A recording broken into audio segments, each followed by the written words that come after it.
هناك ما يسمى بالقفطان. القفطان والمنصورية، وهذا اللباس هذا جاءنا من الأتراك في عهد المنصور الذهبي الذي كانت له علاقة مع الأتراك.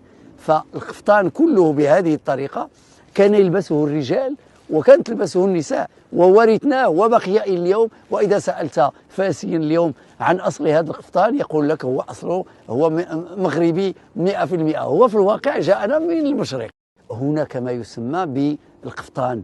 القفطان والمنصورية، وهذا اللباس هذا جاءنا من الأتراك في عهد المنصور الذهبي الذي كانت له علاقة مع الأتراك.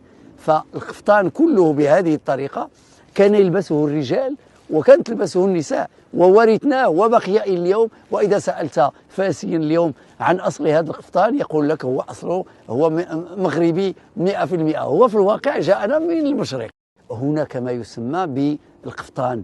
القفطان والمنصورية، وهذا اللباس هذا جاءنا من الأتراك في عهد المنصور الذهبي الذي كانت له علاقة مع الأتراك.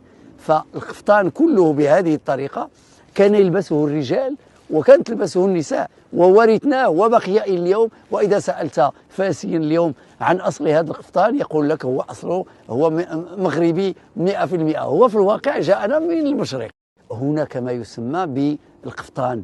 القفطان والمنصورية، وهذا اللباس هذا جاءنا من الأتراك في عهد المنصور الذهبي الذي كانت له علاقة مع الأتراك.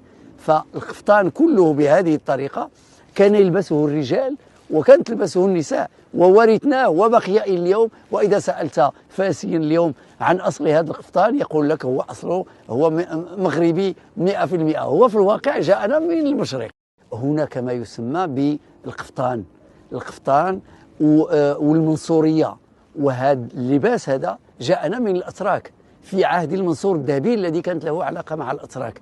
فالقفطان كله بهذه الطريقة كان يلبسه الرجال وكانت تلبسه النساء، وورثناه وبقي إلى اليوم. وإذا سألت فاسيا اليوم عن أصل هذا القفطان يقول لك هو أصله هو مغربي 100%، هو في الواقع جاءنا من المشرق.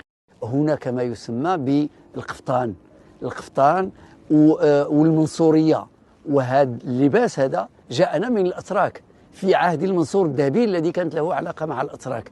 فالقفطان كله بهذه الطريقة كان يلبسه الرجال وكانت تلبسه النساء، وورثناه وبقي إلى اليوم. وإذا سألت فاسيا اليوم عن أصل هذا القفطان يقول لك هو أصله هو مغربي 100%، هو في الواقع جاءنا من المشرق.